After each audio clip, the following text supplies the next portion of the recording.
หลายคนก็คงจะให้ความสนใจว่าปี2025เนี่ยเขาจะ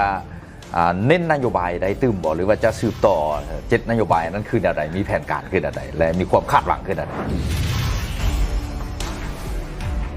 นโยบายต่างๆที่พวกเราดำเนินมานั้นค่อนข้างจะทึกทางแหละจะค่อนข้างจะแก้ปัญหาทึกจุดแหละเนาะเพราะฉะนั้นพวกเราอาจจะมีการปรับเปลี่ยนมีการเสริมบางจุดที่เห็นได้ให้มันเข้มแข็งขึ้นอีกตึมเขาเจนให้เรื่องกระแสเงินตราต่างประเทศเข้ามากับกระแสเงินตราต่างประเทศออกไปมันส้มดุลกันได้เจ้าเนาะมันจะช่วยรัฐบาลในการคุ้มครองเรื่องการส่งออกนำเข้าพวกเราตั้งเป้าหมายเราจะต้องเห็นตัวนี้ให้สำเร็จเนาะเรื่องการคุ้มครองรายรับเป็นเงินตราต่างประเทศแต่หลายคนก็คงจะอยากทราบเพราะว่าผ่านการจัดตั้งปฏิบัติ7นโยบายนั้นก็เห็นว่าได้รับผลสำเร็จในหลายด้านดังที่ท่านอรุณบุญยงได้อธิบายไปนั้นแต่หลายคนก็คงจะให้ความสนใจว่าปี2025เนี่ยเขาจะเน้นนโยบายใดตื้มบ่หรือว่าจะสืบต่อ7นโยบายนั้นคืออะไรมีแผนการคืออะไรและมีความคาดหวังคืออะไรจะสำหรับปี2025เนาะพวกเราก็ประเมินจากปี2024มาเนาะนโยบายต่างๆที่พวกเราดำเนินมานั้นค่อนข้างจะทึกทางแหละค่อนข้างจะแก้ปัญหาทึกจุดแหละเนาะเพราะฉะนั้นพวกเราอาจจะมีการปรับเปลี่ยนมีการเสริมบางจุดที่เห็นได้ให้มันเข้มแข็งขึ้นอีกตึมเนาะโดยหลักๆก็สิสืบต่อจากตัวเก่าเนาะอันที่หนึ่งก็เป็นเรื่องนโยบายเงินตราพวกเราจะมีการผสมประสานไล่ขึ้นเนาะพวกเราสิมีการพรขายจำนวนหนึ่งเพราะว่าในปี2024มันอาจจะเข่งลายในการเข้าถึงสินเชื่อของคนในธุรกิจมันจะยากเนาะเพราะฉะนั้นพวกเราได้มนี่พวกเราได้ประกาศหลุดอัตราดอกเบี้ยของธนาคารกลางลงแล้ว 0.5% เนาะตัวนี้จะเป็นตัวส่งสัญญาณว่าพวกเราจะเริ่มผ่อนคลายนโยบายเพื่อให้ธนาคารธุรกิจสามารถปล่อยสินเชื่อได้ไล่ขึ้นแหละอันนี้มันนโยบายที่1เนาะอันที่2เรื่องอัตราแลกเปลี่ยนพวกเราเริ่มผ่อนคลายขึ้นอีกตึมก็คือพวกเราให้ตลาดซื้อขายเงินตราต่างประเทศที่ทันสมัยหรือว่า LFX ของเราเนี่ยนะขยายเวลาการดำเนินของตลาดท่านเพิ่มขึ้นอีกมือละ1 ชั่วโมงเนาะมือละ1 ชั่วโมงจากตะกี้มันเปิด9 โมงปิด2 โมงเดี๋ยวนี้มาเป็นเปิด9 โมงปิด3 โมงแล้วพวกเขาได้เพิ่มวงเงินให้อีกตึมจากบุคคลแต่ก่อนนี้มันซื้อได้บ่เกิน$1,000เทียบเท่าต่อวันเนาะมาเป็นบ่เกิน$2,000เทียบเท่าต่อวันเพิ่มตัวเลขขึ้น2 เท่าเลยเนาะสำหรับหัวหน่วยธุรกิจเนาะนิติบุคคลนี่ก็เพิ่มวงเงินจากมือหนึ่งบ่เกิน$50,000เทียบเท่ามาเป็น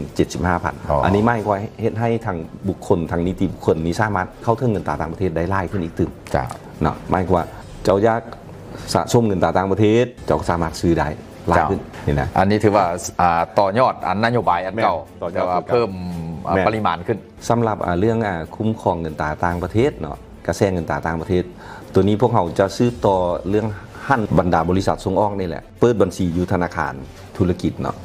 สำหรับหัวหน่วยที่ยังบ่ทันได้เปิดในปี2024จะต้องได้สูงยูให้เปิดอีกตึมมีความเข้มงวดขึ้นอีกตึมเนาะให้สามารถนำเงินเข้ามาให้อีกตึมเนาะเพื่อผ่านระบบให้มันไหลขึ้นระบบไหลขึ้นแล้วพวกเราก็กำลังเปิดตัวระบบคุ้มครองติดตามกระแสไหลรับจ้างเงินต่างประเทศนี้เนาะเรียกว่าระบบ CMS ย่อมาจาก Capital Flow Management System นี่นะเพื่อติดตามแรงไหลรับจากการส่งออกว่าจะส่งออกปริมาณสินค้าเท่าไรมีมูลค่าเท่าไรควรจะนำเงินเข้ามาเท่าไรในระยะใดระบบตัวนี้จะเป็นตัวติดตามให้แต่ก่อนบ่สามารถติดตามได้ตัวนี้แม่นยังบ่ทันติดตามได้ในปี2024นี่คันเฮาเฮ็ดตัวนี้มันอาจจะติดตามกระแสอาจจะไล่ขึ้นตึม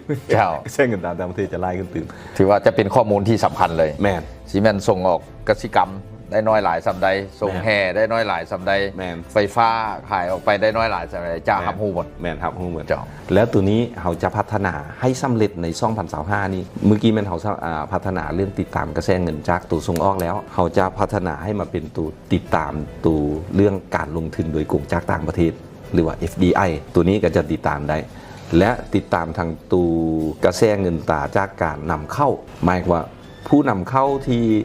มาแลกเงินจากธนาคารแล้วธนาคารค่ายเงินให้แล้วเจ้านำเข้าสินค้ามาตามปริมาณนั้นแท้บ่แจ้งอยู่ด่านภาษีแนวนั้นแท้บ่ระบบนี้จะติดตามแล้วก็จะจับคู่กันเลยว่าเงินเอาออกไปเท่านี้เอาสินค้าเข้ามาเท่านี้ถูกต้องบ่ระบบตัวนี้จะช่วยให้การบริหารพวกเรานี้มันได้ดีขึ้นอีกตึมเฮาเจนให้เรื่องกระแสเงินตราต่างประเทศเข้ามากับกระแสเงินตราต่างประเทศออกไป มันสมดุลกันได้ เจ้า เนาะ มันจะช่วยรัฐบาลในการคุ้มครองเรื่องการส่งออกนำเข้า พวกเขาตั้งเป้าหมายว่าจะต้องเฮ็ดตัวนี้ให้สำเร็จเนาะเรื่องการคุ้มครองรายรับเป็นเงินตราต่างประเทศเนาะ เจ้า ตัวต่อมาเรื่องนโยบายสิ้นเชื่อที่เขาเว้ามามันมี3-4 นโยบาย เจ้า พวกเขาก็ยังจะสืบต่อสุกยุให้มันมีความคล่องตัวขึ้นกว่าเก่าเนาะ เจ้า โดยเฉพาะแมนตัวเรื่องกองทุนส่งเสริมวิสาหกิจขนาดกลางขนาดน้อย เจ้า พวกเขาอาจจะพิจารณาเพิ่มวงเงินขึ้นอีกตื่มนะอันนี้ก็ซีแมนอยู่ในขั้นตอนที่จะต้องเจรจาก่อนด้านหลักการแมนพวกเขาตกลงกันแล้วว่าจะเพิ่มวงเงิน แต่จะเป็นแนวใดฮันแมนพวกเขาจะต้องได้ปรึกษาหารือกันในทางจัดตั้งปฏิบัติ และนโยบายสิ้นเชื่อเพื่อกระจายสู่ท้องถิ่นหรือว่าที่เข้าเว้า765ที่เว้าแต่ตัวนี้ก็จะมีการเพิ่มวงเงินเส้นกันเนาะ เจ้าที่บอกว่าเมื่อกี้นี้แมันแขวงน้อย80ตื้อแขวงใหญ่อาจจะ100ตื้อจังแม่นตัวนั้นบ่ ยังบ่แม่นเพิ่มวงเงินตัวนั้นเนาะเพิ่มวงเงินให้กับหัวหน่วยที่เข้าถึงเนาะเมื่อก่อนนี่เฮาตั้งวงเงินว่าหัวหน่วยนึงเข้าถึงประมาณ5ตื้อ เจ้า เนาะจะเพิ่มเป็นว่าสามารถเข้าถึงได้ฮอด10ตื้อ เจ้า ในหัวหน่วยหนึงและก็ตัวนโยบายกระตุ้นเศรษฐกิจเฮาจ่ายช่วยจ่ายพันธะดอกเบี้ยสูงสุด 5% อาจจะขึ้นมาเป็น 6%อันนี้พวกเขาก็เพื่อว่าให้บรรดาหัวหน่วยนี้สามารถเข้าถึงได้หลายขึ้นให้แหละเพื่อให้ไปกระตุกสุกยูผู้ที่หัวหน่วยที่ผลิตดีแล้วมีกำลังใจมีกำลังแหงที่จะขยายการผลิตของตนเองเพิ่มขึ้นอีกตึมอันนี้มันรัฐบาลจะสูงยูส่งเสริมส่วนตัวคุ้มครองความเข้มแข็งสถาบันการเงินธนาคารธุรกิจ อันนี้พวกเขาจะสืบต่อให้มันนโยบายต่างๆพวกเราออกมาปี2024แล้ว2025จะต้องเน้นใส่การปฏิบัติให้มันมีประสิทธิผลบรรดาเครื่องมือที่ออกมาแล้วบรรดานิติกรรมออกมาแล้วให้มันมีความเข้มแข็งขึ้นและการไปพร้อมกันนั้นก็สิมันเว้าเรื่องการเพิ่มถึงของธนาคารธุรกิจตามกฎหมายที่ออกมาใหม่นี้เนาะกฎหมายว่าโดยธนาคารธุรกิจพวกเรา5ก็หับห้องกันปี